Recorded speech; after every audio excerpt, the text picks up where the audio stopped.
Hello and welcome to yet another edition of your weekly international current affairs program, GlobeWatch, with me, Charles Ebune. Totally destroyed. That is an official statement from the Organization for the Prohibition of Chemical Weapons that all those at least declared have been destroyed to ensure peace and security in the world. What is the state of nuclear weapons in the world? One of the most dangerous weapons which were responsible for the First World War, the Second World War, and other peace-threatening elements around the world. My guest today on GlobeWatch is the Executive Director of the Ghana-based Center for African Science and International Security, a leading expert in the chemical weapons destruction and prohibition scheme around the world.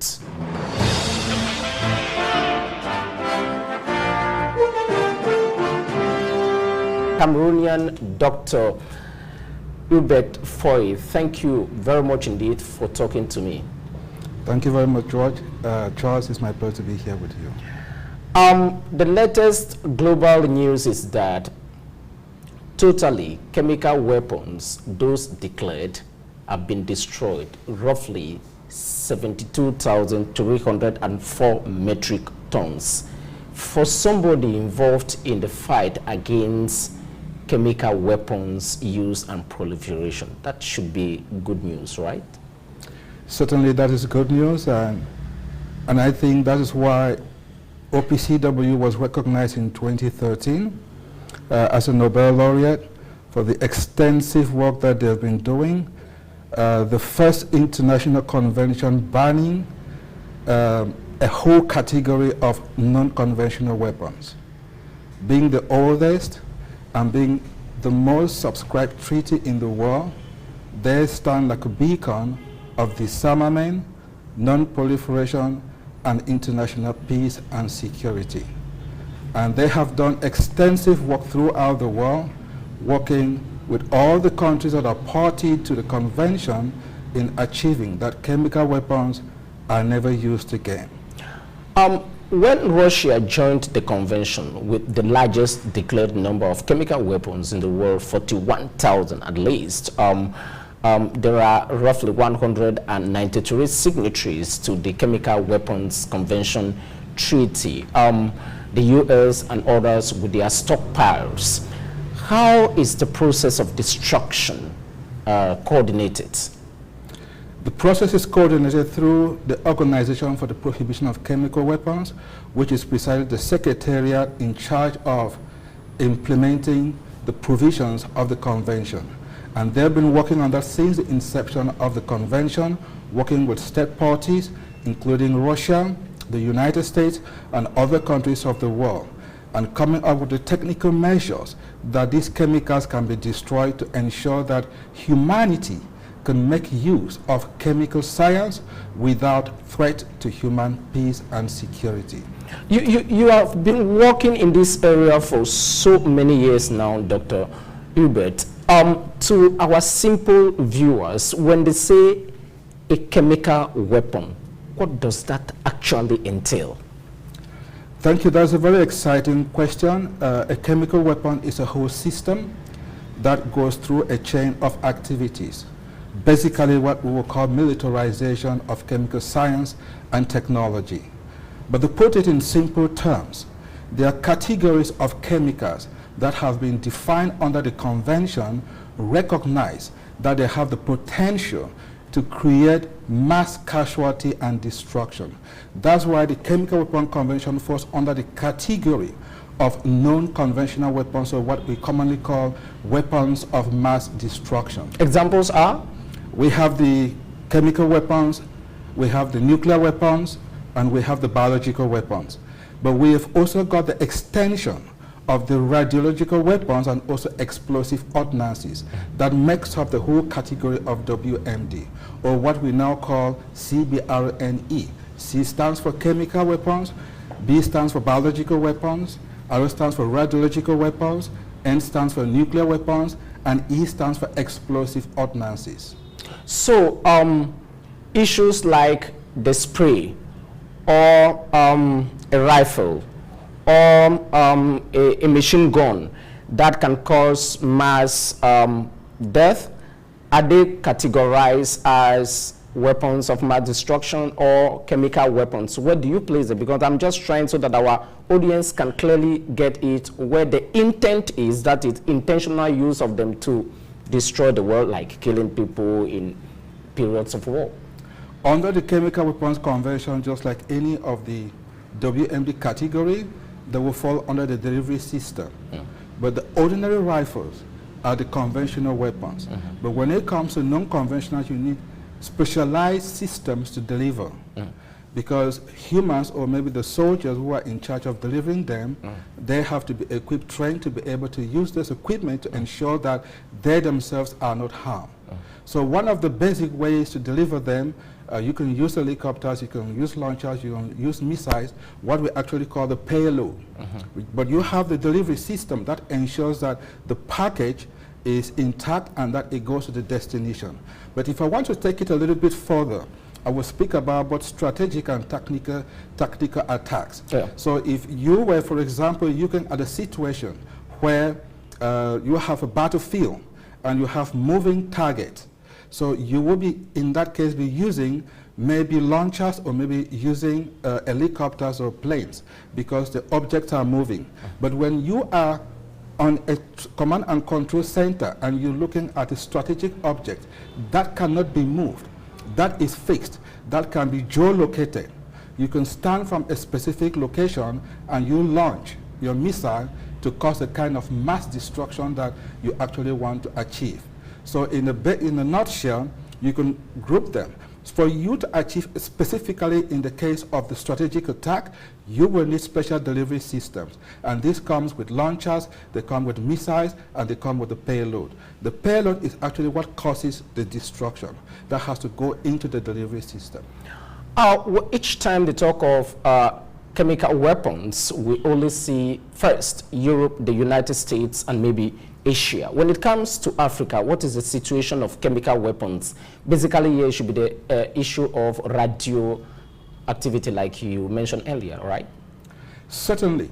When the convention was negotiated, the founders of the treaty recognized that there were countries in the world that did not have chemical capability.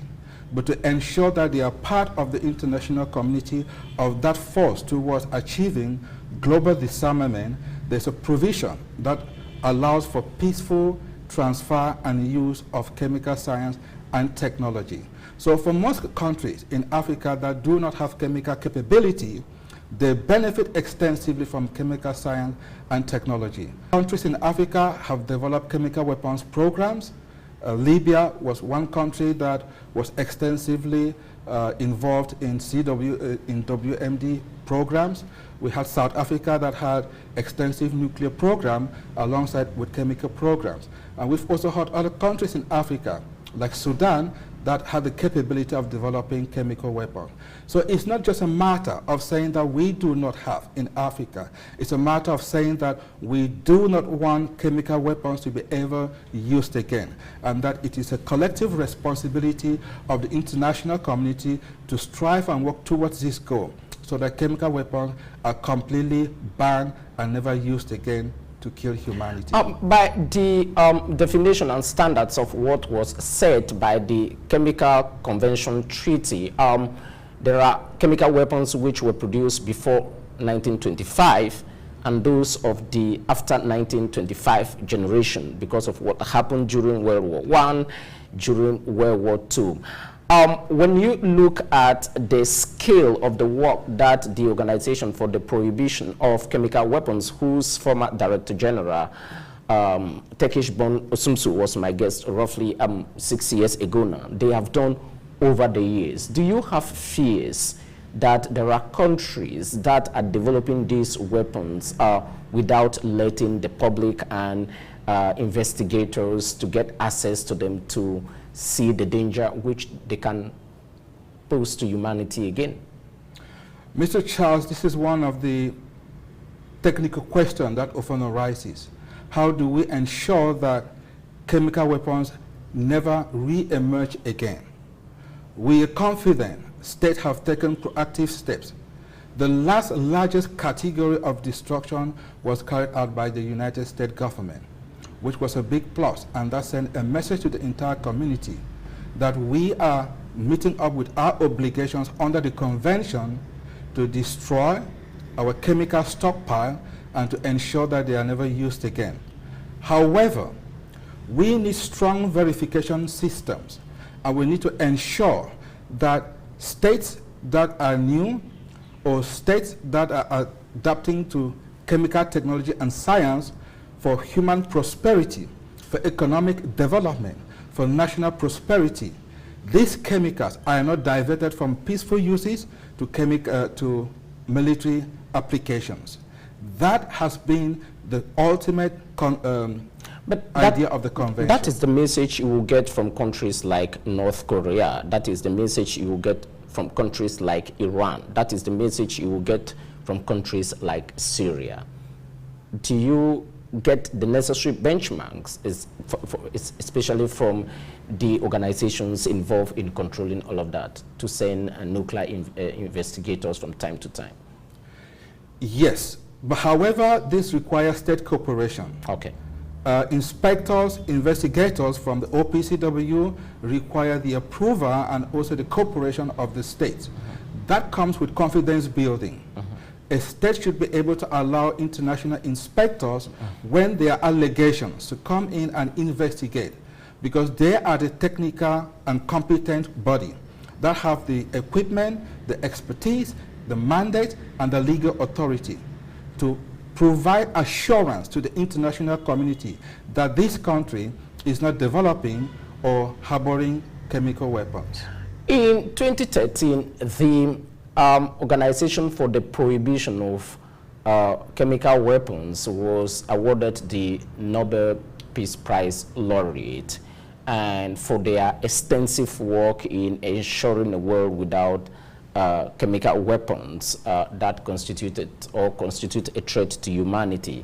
And to accelerate that process, they intend to establish an award scheme to recognize individuals around the world, what they call the HAGUE Awards, for people fighting the proliferation and use of chemical weapons. And one of the laureates of the first batch, if I'm not wrong, is you. How did you, first of all, receive the news this year? I received an email from the Political Affairs Officer, Secretary of the OPCW. I have been actively involved in the field of WMD in Africa and around the world for the past 15 years or so. So the center, which I direct, and of course which I founded, with headquarters in Ghana and with an office in Cameroon, in partnership with the government of Cameroon, implemented by the National Radiation Protection Agency, and in Ghana, implemented by the Ghana Atomic Energy Commission, they've been very cooperative and supportive. That is, first of all, to demonstrate the willingness of the state of Cameroon to provide assurance to the international community that we are willing to work with non-profit entities that have the technical expertise to ensure that they are meeting up with their obligations. And our work has been focused in several areas, ranging from capacity building to research and analysis, and also providing statements during the conference of state parties at The Hague. There were just two laureates or awardees, and I have access of your letter of invitation for the ceremony in Amsterdam, and signed by the Director General of the Organization for the Prohibition of Chemical Weapons, Ambassador Fernando Arias. What concretely, in terms of data, have you done over the past 15 years through your center in fighting the use of chemical weapons?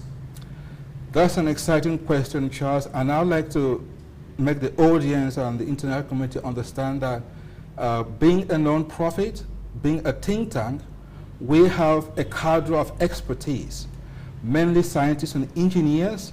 Some of them are retired who have occupied very high positions, and they bring extensive word of knowledge and skills that they were doing either in government or international organizations. And they have been building that work within the continent, I am proud to say we've been able to train over 2,500 personnel from all the 55 countries in Africa. We've been supported by the UK government, by the Norwegian government, by the Netherlands government, by the US, and we work very extensively with various agencies within the US Department of Defense when it comes to supporting building capacity in the area of chemical weapons, non-proliferation and disarmament. So in terms of concrete work, I would say we have not only raised awareness to states that are not yet party, but we've been actively engaged at a personal level to help them understand the implications, the benefits of becoming a party to the convention. And not just becoming a party, but also building the cadre of personnel, providing them access to the resources that are available within OPCW or the international entities so they can build the capacity and help their government either to develop legislation or either to implement an existing legislation. African continent, we do not have institutions that actually provide training or build diplomats in the field of chemical weapons convention. So we only have ad hoc institutions such as a FRISIS and then maybe programs within the OPCW that can help to build that capacity. Mr. Charles, one thing I just want to highlight is about communication. We've also been helping journalists, writers, and publishers on how to do technical communication. Because to send a message across about a technical subject which involves diplomacy, legal, policy, economic issues, sometimes it can be challenging and it can be misleading. The information can be misconstrued and this can often create distrust among the public. And you imagine that one day we rise up and hear that a chemical leak has occurred in some part of the world or in the country. There will be total panic, there will be chaos, and people will not understand what to do. In such a situation, what we often do, we work with the national framework, basically what we call the National Disaster Management System organization, to help them build capacity to understand the chain of command of communication in case of a disaster. Just like we have with the COVID, which was a classic example, and we're able to see people come out and make statements which were misleading. And the whole entire population was moving in that wrong direction until when the government comes in and there's clear communication to provide assurance to the public that we are working and we are ensuring that people are safe, and these are the guidelines to follow. You are involved in a very technical discipline with a lot of science, with a lot of physics, with a lot of chemistry, with a lot of biotechnology, and these are subjects which are not of public discourse all the time because of the technicalities involved. When you are awarded by the Organization for the Prohibition of Chemical Weapons, which is one of the largest organizations in the world, you are from Cameroon. First of all, what does the award, which is, first of all, an award, there is a presentation, a document, and whatever attached with financial benefits, all of that. I don't want to disclose it publicly, except you give me the authorization to say that, because I know that monetary issues are very complicated. What does it mean for you as an individual, and secondly, for your country, Cameroon? It means a lot. It shows that the work we've been doing over the years is making a positive impact towards international peace and security. It also shows that more government can begin to have trust and believe in the work that we have been doing, and of course provide additional funding so we can continue that positive work that we have been doing. For Cameroon as a country, I think it is a great honor to have one of their sons receiving such an award. And I think it demonstrates the capacity and the resilience, tenacity of Cameroonians to excel internationally and to uphold the national flag. That Cameroon flag can always be hoisted, it can always be honored, and that it can always be recognized, not just in the negative, but also in the positive, because I think this is a positive development that brings the image to another level. In the moment the interview will come to an end, you spoke a while ago about the difficulties involved in deploying your strategies for controlling and verifying chemical weapons on the continent, but not only in Africa, but in other parts of the world, maybe in North America, maybe in countries where wars are recurrent, or civil disobedience, or where the cartels are very powerful, like in Mexico, like in Syria, and the Caucasus areas around Russia. How is your structure crafting programs to overcome some of those challenges operating from the Ghanaian capital, Accra? We operate across the entire continent. We work from north to south, from east to west, and we work mainly with government because this is an issue of national security. So in most time we work with the Minister of Defense, with the Minister of Foreign Affairs, and also with the judiciary, because these are the competent authority stakeholders that are highly responsible in implementing or helping the state adhere to. In terms of programs, I think one of the exciting programs which I think we conceived and we implemented was the STEM program, WMD STEM in Africa. My center was the first to actually conceive the program because we had identified STEM meaning? Science, technology, engineering, and mathematics. Okay. So this was to encourage women to get involved in this field, because sometimes when we move to New York or to The Hague or maybe to Geneva, we look at delegations that are coming to represent countries, especially from Africa. If you have, perhaps you say 300 delegates. An all-men's club. It's all-men's club. So it was an issue for gender equality, for balance, that we try to open up the field of space and encourage women that were working in the field of science, technology, engineering, and mathematics to become aware that they can also use their scientific and technological background to contribute towards chemical weapons, nuclear weapons, biological weapons, and maybe radiological devices. So we did this program for over a period of 3 years together with James Martin Center for Non-Proliferation Studies in California, and it was strongly supported by the US government and also by the Norwegian government. So we were pleased because since then we've seen some kind of improvement, significant improvement within the African continent, seeing many women represented in high positions, policy positions, when it comes to WMD activities, and also when they are representing the countries at diplomatic fora, international fora. I think that was a big success of the work that we did. It is scientifically proven today that all chemical weapons declared are completely destroyed. So by the normal course of life, your activities should come to an end because there is no threat again. Is that correct? That's a beautiful question. Well, it's beautiful because the convention was built on the basis of disarmament. Get rid of all chemical weapons in the world. Yes, majority of chemical weapons have been destroyed, but the geostrategic environment has changed. The international security situation has changed.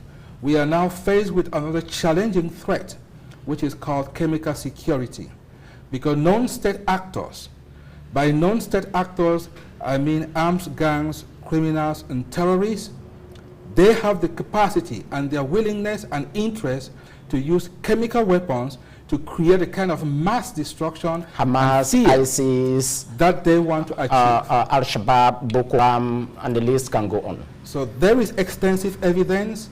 So this is a new threat that has emerged, and one of the key areas of the OPCW now, meaning your work still continues, in simple words. The work continues towards the domain of chemical security, securing these chemical materials and technology and expertise that they don't fall into the wrong hands.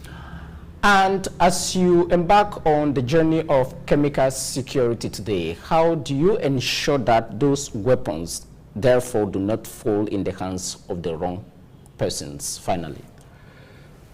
I would just like to highlight that when you look at the United Nations Sustainable Development Goals 2030, a lot of the goals to be achieved 6 years from now, yes, will require extensive development in chemical science and technology to meet up those goals, because they are essential for national development and human prosperity. It means that more chemicals will become available, there will be transshipment, they will be transported, and they will be used. Those become vulnerable. It means that non-state actors can readily have access to them, and they can create crude explosives or weapons that can create mass destruction. Putting that aside, we also recognize the fact that if most countries in Africa have to develop, there have to be extensive expansion of chemical, nuclear, biological, radiological science and technology. This means that more materials are now available, more than they were before. We also are aware of the expansion, the advancement in artificial intelligence. It means that some of the sophisticated processes that are traditionally involved in the state government apparatus to move from a civilian application to a military application has shortened. The gap is now shortened. It means that even folks outside of government, they can put together weapons that can create destruction that is equivalent to a chemical weapons explosive. And with that, we conclude the interview. Chemical weapons expert and specialist Dr. Hubert Foy, Executive Director of the African Center for Science and International Security with headquarters in Accra, Ghana. Thank you very much indeed for being guest on my program, and congratulations. We wish you a safe trip to Amsterdam to collect your international recognitions from the authorities that are competent on that. Thank you very much indeed for being guest on my program. Thank you so much, Charles. It was a pleasure being with you.